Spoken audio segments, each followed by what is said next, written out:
Well, good evening, everybody. It's Monday, and that means it's time for a new edition of the Pollacchi Zone. We were gone for a little bit, but you know, when Christmas Eve decides to find its way on a Monday, that's going to happen. And my guest today can speak to why we weren't here on Monday, December 24th.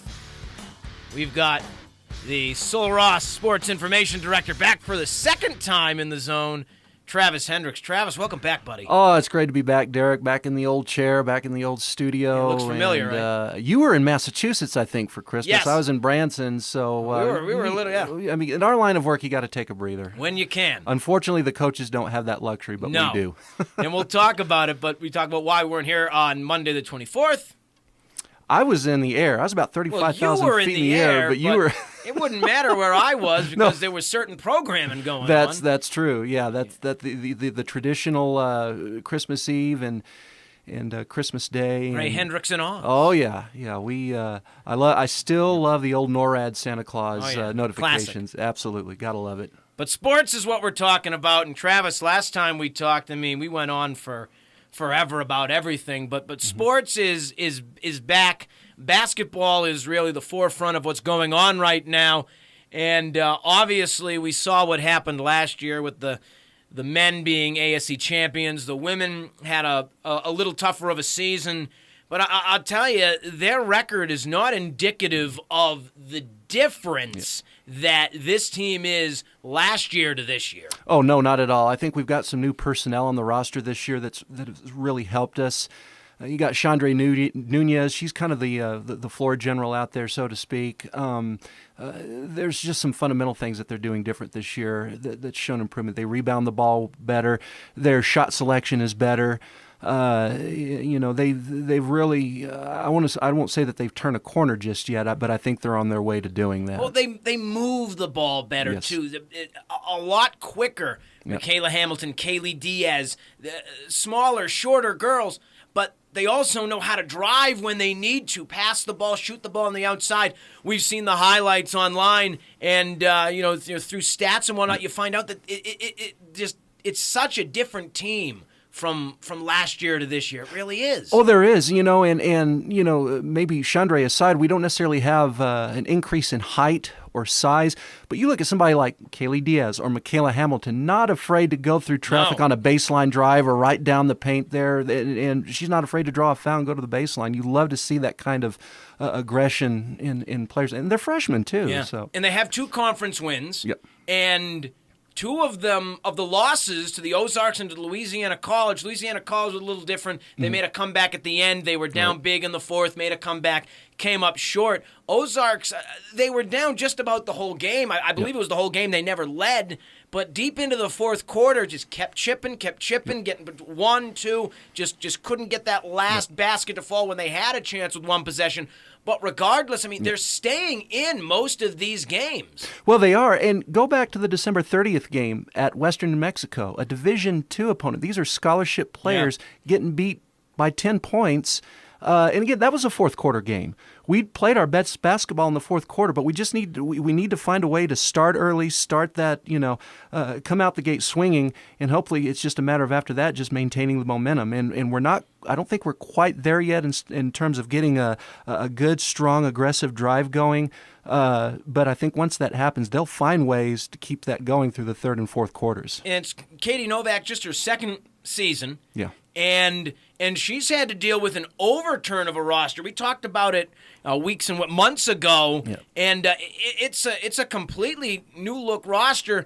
Besides some stayovers, Annie Lenore, Angeline Latin, among others, but it's really a young team, and the fact that into the first couple minutes of their first conference game, they lost their top rebounder. They did, and that. Of course, those are things that you don't plan for. No. But, one thing that I've really has impressed me about Coach Novak, I mean, she's a young coach. This is only her second year as a head coach. But I've really seen her become not just a coach but a manager also. She knows the players that it's going to take to get on there and right now to be competitive, and the winning will come. Yeah. But the way she's approaching this, it's really encouraging to see. She's very selective of who she recruits.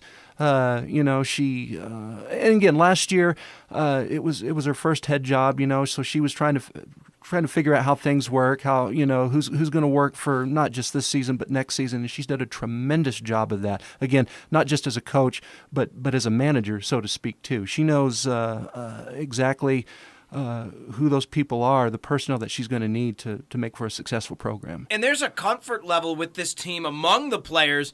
I interviewed Kaylee Diaz a couple month back or so, whenever it was, with Connor Dawson there. We did an interview, and I had noticed looking down the roster that, I think, don't quote me on the number, I think it might have been 6 or 8 players were from El Paso. 6 of them were freshmen, and I asked her, I said, and she was from, I believe, the El Paso area.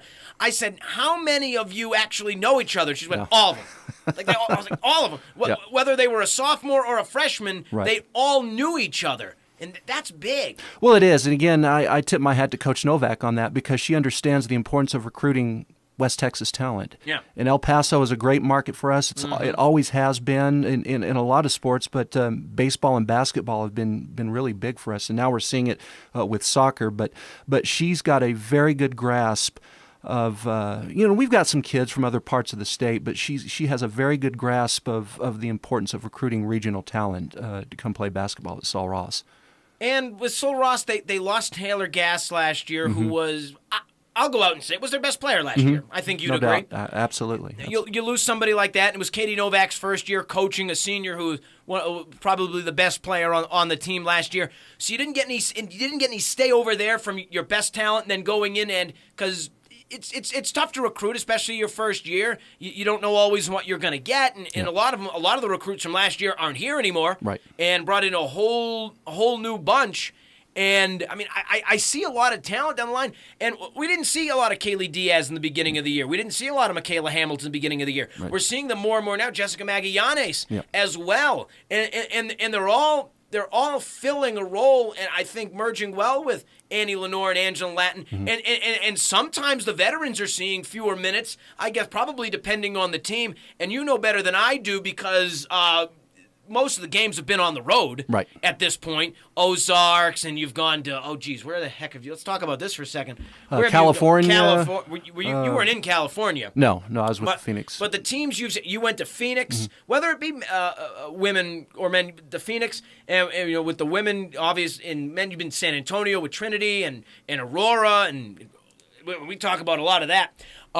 You know better than I do that sometimes Coach Novak, or whether it's Coach Carroll, puts players in specifically based on another team, whether they play shorter, whether they play taller, whether they're outside shooters, inside shooters, and sometimes it doesn't always mean your best player sees the minutes. Well, that's true, and we talk about Martinez that we lost at the beginning of the year, and I've really been impressed on how Jessica Magallanes has stepped into that role, and again, freshman filling in for freshmen. This isn't a freshman filling in for an upperclassman. And again, I've been very impressed with how these freshmen have, been forced to step into a leadership role in terms of what they can bring to the court. But I've been impressed with how they've, especially with Magallanes. I mean, she just steps in there. She's a big presence down at the baseline, and she's not afraid to go after the ball. It's like what we saw in Martinez. So I was really just following the team like I have this year. It's funny. It's fun to see how things evolve with these freshmen, and I think they're going to stick around. And I give you another couple of seasons, they're going to be a force to be reckoned with. I think so, and they're competing right now. I mean, they beat didn't they beat a D2 team earlier in the year? Let's see. Western New Mexico was a D2. It was Angelo State who was ranked, I want to say they were 14th. They were in the top 20, I believe, and I don't remember the score, but it was one of those, if I look at the box score, it was one of those they won, or it was late super games. close. It was, and it was one of those second-half games, too. And they played University of the Southwest twice, didn't they? Twice. We beat them up there. We beat them on their court, and they're a D3, though, right? They are actually NAIA. Oh, they're NAIA, that's But they are scholarship, and I believe I think it was UT Dallas where Martinez went out, but I think that was the first game they had to play without her on the floor in And the starting five. Martinez, before that UT, what was she coming off? 20 rebounds? I think Oh, it was yeah. 19 points, 20 rebounds, or 20 points, 19 rebounds, one or the other. And she looked like she was coming into her own. Yeah. And that's just a crushing loss to lose your leading rebounder, because how many times at the end of the day do you look at a basketball game and there are usually, I would say, 2 or 3 telling stats as to why you may have won or lost a basketball game. Number one, it's free throws. Oh, yeah. They call it the charity stripe for a reason. Yep. You got to hit your free throws. If you end up going 12 for 19 from the free throw line and lose by 3, that's why you lost. Right. And the other one is rebounds. Yeah. Especially offensive rebounds. Yeah. Or, your defense giving up the lack of offensive rebounds. It would be opponents' offensive rebounds. Because, if your opponent's given up or had 12 offensive rebounds and you lose a close game, second chance points in the paint, another big reason why. But it's tough to, at this level, criticize is the wrong word, but it's tough to critique a college team as opposed to a pro team. Oh, especially absolutely. when you work for the team. We're not going to do that. Right. But again, I will say, just from second year of me working with basketball, again, I just say it's night and day for the women's team as to what we've seen from last year to this year. Oh, no question. And again, I tip my hat to Coach Novak with the recruiting that she has done. Like I said, she's hungry. She's competitive. I think a lot of that goes back to her, too, in her playing days, too. We have some coaches on staff that have played at the college level. We talk about Marquise Muse playing at the pro level in soccer. So you like to see that drive. And I'll say this. I started working at Sul Ross in 2004, took a 5-year hiatus, came back in 2015. And I have to say that this is the best group of coaches I think that I've ever had the pleasure of working with. They're hungry. They understand that the expectations for success have been raised, not just in the win-losses, but also, the graduation rate. Yeah. And again, so those expectations have been raised, but I think they want it like that. They want to be challenged. They want to be that there is checks and balances, and they respond to that. And so I count it a privilege to be able to work with all of our coaches because they take their job seriously, and again they've responded well to that. The programs are a lot more competitive than what we've seen in the past. And we're talking about a young women's team with a lot of freshmen, but right now, if the season ended today, they're going to the tournament. Oh yeah. Yeah, and that's why we were talking about the other day. We were texting back and forth. The girls could sneak into the tournament this year, and how we're going to cover that. But that's a good problem to have. Well, you look at the West Division; they're 4th right now. Yeah, and they've got a big game coming up on Saturday. Yeah, because they're sitting there in the 4th spot at 2-4, and underneath them is Howard Payne at 1-5. Yeah, winner of that game hits the 4th spot. Well, and the thing with Howard Payne.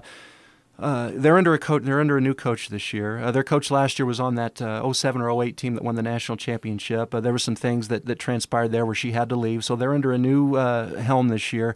So they're having to adjust to that. It's really tough.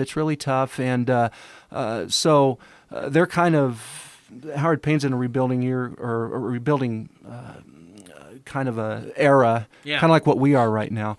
So. I think these games, McMurray, those are winnable games. I think Howard Payne is a winnable game. We couldn't say that 3 or 4 years ago.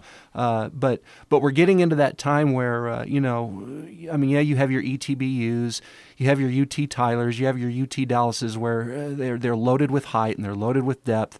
But I think we're in a time now where we couldn't say in the past, but the next 3 or 4 games are very winnable for us. I mean, if you can take anything away from how this season has gone so far, Ozarks is 5-1 in the conference. Yeah. Well, they're under a new coach this year, too. We were right there with them. Yep. They were, and it's a different leadership for them. They're under a new regime. The circumstances were different at Ozarks than it was at Howard Payne. Sure.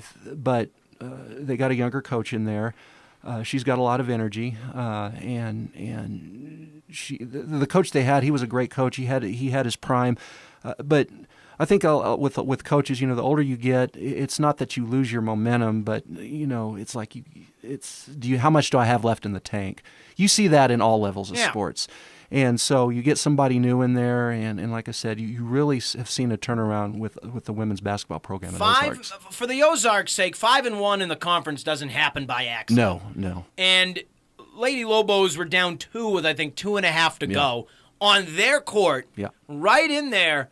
And again, imagine if this core sticks around, what we could be looking at in 2 years.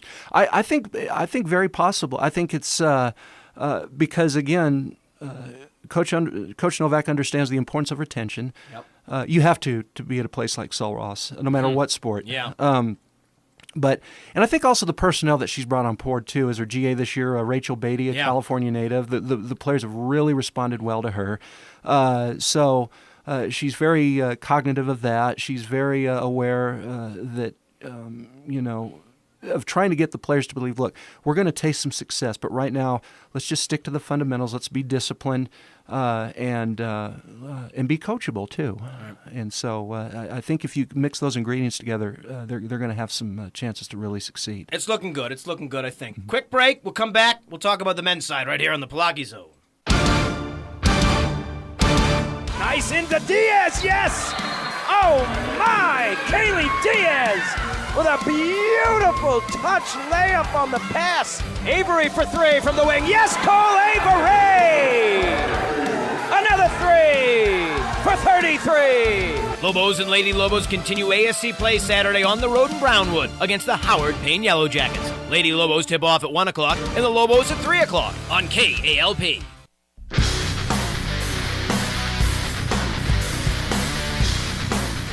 That's right, Lobos and Lady Lobos. Saturday, January 12th in Howard Payne. Our friends at Howard Payne are going to help provide the stream because I unfortunately can't be there. But, Mr. Travis, you'll be there.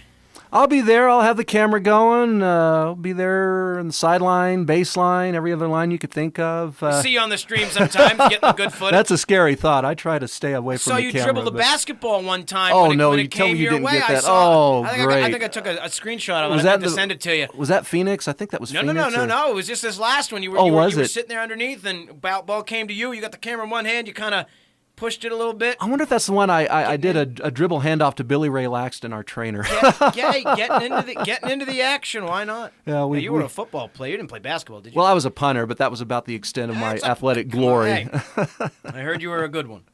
Let's talk about men's basketball in the last 10 minutes we've got. They're coming off a nice win against the Ozarks, a much-needed ASC victory.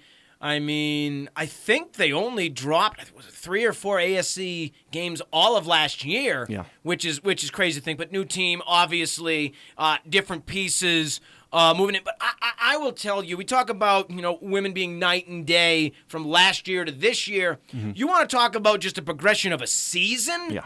From the first game that I did against UT Dallas, I've called a couple games since then against Louisiana College and Belhaven when we were up at the Falcon Dome. And again, big thanks to them for putting that on for us while graduation was going on.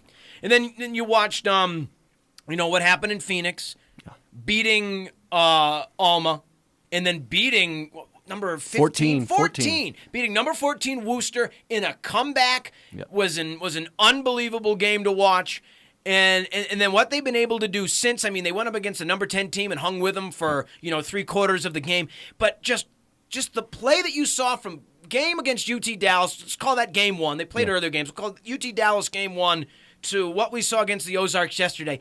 It's just such a different team. Well, it's funny. I remember at the very end of the UT Dallas game, Coach Terry Butterfield, when they were shaking hands, said, "We'll see you guys in the tournament."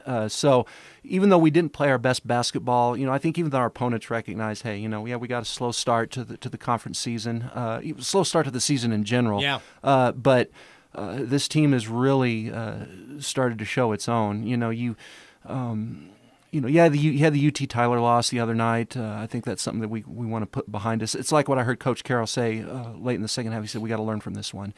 And, as much as we've traveled this year, they went to that Ozarks game, and they responded accordingly, and I don't think you would expect anything less from a Cliff Carroll team. No, but you just see the way the players have progressed. Connor Dawson has turned into, not the score because, B.J. Halls will lead one game, Tristan LeCone will lead another, but Connor Dawson against Worcester. Yeah. My goodness. I'll say this about Connor. Connor is an emotional player, and he's really learned to harness that emotion throughout this season. In fact, I've seen that through his career. Once in a while he'll struggle with turnovers, but he's becoming more disciplined on his passes. Now, I'm not an analyst, so if Coach Carroll's listening to this, he'll probably, what are you talking about? But just watching the flow of the game, he's taking more disciplined passes, taking some great shots. He's becoming more and more unselfish when he's at the top of the key, trying to look for that open pass. So I've really been impressed with the way Connor has evolved as a college basketball player over the 3 years he's been here. And another thing, there's been 3 players, 2 of which weren't on the team last year, one of which was, who has just made monumental leaps and bounds. Who do you think I'm thinking of in that regard? Let's see. Are we talking about an upperclassman or? I'm talking about someone that was on the team last year that didn't play a whole lot, but this year has really shined. Oh man. Well, LeCone. He played. Let's see. There was Aaron Anderson. He played. He was in the promo that just played. Oh, Cole Avery. Of course. How could I? I'm sorry. It's just late in the day. The way Cole Avery has played. I mean, if you were to talk about, I don't want to say most improved because he's always been a good athlete. Yeah. But just the level he's been on this year. Yeah. Because he didn't play a whole lot last year. No. He didn't play a whole lot last year because, there were guys in front of him. But now he's that upperclassman, and he's hitting his threes. He's playing tough defense. Yeah. He's making passes. He's making shots. I mean, call it most improved, whatever, but just he's the I would say the player that's shining the most out of everybody, at least that you weren't, for lack of a better term, expecting. Right. And I think it's safe to say that he's probably our top bench player. I mean, I love his shot selection. Hits the 3. He does beautifully, and he's not afraid to pass the ball either. No. And he's just as dangerous on the inside as he is the outside. But no, it's been, and I'm sorry, it took me a while to. I was trying to hit the rewind. Yeah, he didn't get a lot of minutes last year. But he comes off to the bench and he's really he's the one that gets a lot of those drives. Yeah. He's the spark plug that gets a lot of those drives going for us. Sustains them. You want to talk about the wild card of this year? Yeah. It's Cole Avery because if you didn't have somebody like him, I mean, you got Hollis, you got Dawson, you got LeCone. I mean, you've got great players, but sometimes you need that one extra, that one you weren't expecting, that jumps in there and adds fuel to the fire. And you get another 3-point shooter. You got a great defender. He's got some height, so he can body up. Right. I mean, if you were going into this season not expecting this and you get this with everything else you have, that's huge. Well, and again, I love Cole's unselfish style of play, and I know I always think about with Manu Ginobili. Now, Ginobili was a starter, and Pop moved him to the bench for a while, and he still came off the bench. And now Cole's never been a starter, but the way he comes off the bench and performs. He's the go-to guy. I mean, he's been solid in the rotation, and that when he's on the floor, he's going to make some big plays 9 out of 10 times. And we'll go back to the beginning with the freshmen that have made moves, getting better every game. And after the UT Dallas game, what was the biggest problem after the UT Dallas game was points in the paint. Oh yeah, absolutely. Defensive wise. Yeah.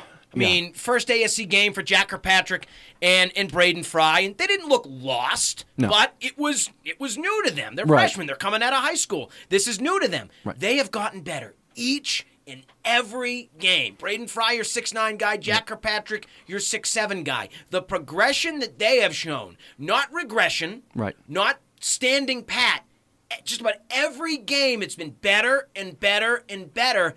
And I remember looking at you at the beginning of this year, once we started getting it together, probably after the Bellhaven win, when we finally saw, Cole Avery come around, Braden Fry, Jack Kirkpatrick put up big minutes and big stuff. I said, Travis, if this team keeps doing what it's doing, this is going to be a dangerous team at the end of the year because they've realized that they lost from last year. It was going to take a little bit, But as they progress and learn and you see the different talent and the different weapons they have, at the end of the year, I don't care what the record is, look out. I got to look, I didn't realize this until you said it in the highlight the other day, but Jack getting a career high 17 points against Ozarks. Exactly. All in the second half. And it was inside a double triple team. Yeah. It was outside shooting. Yeah. Free throws. And then you got Fry with that with the Fry hook, affectionately known now as the Fry hook. Yeah.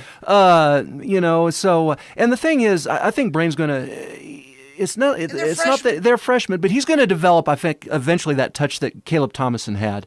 It's just a matter of him growing into the college game. And I don't speak for Coach Carroll, but just watching him, I think he's kind of getting into that rhythm. But he's got that sweet jump hook of his. He takes some mid-range jumpers, that little hit once in a while, but he's just got to find his touch. And like I said, I think that's slowly evolving. Coming together. And it is. When you get seven, Jack Kirkpatrick, career high 17 points, season high 17 points, all in the second half. Yeah. I mean, a lot of them from the free throw line, but that means you're still under there. You're still putting on the shot. You're still getting to the line. Yeah. And he was hitting the outside. He was going underneath. Yeah. I mean, that was a coming out for him. And Braden Fry was a team high, season career high, 13 points. Had a couple of blocks. I mean, freshman. Well, and I see these guys. I remember when those guys, their confidence is starting to build too. Yes. Even Jack's got a nice little jump hook down there. If he's got an open path to the rim, I mean, he just pivots and then puts it up, and he's got a nice touch for a freshman. But again, I mentioned that word touch. There's just certain players, and I allude back to Caleb Thomason. It didn't matter what position Caleb was in; he could always make a way.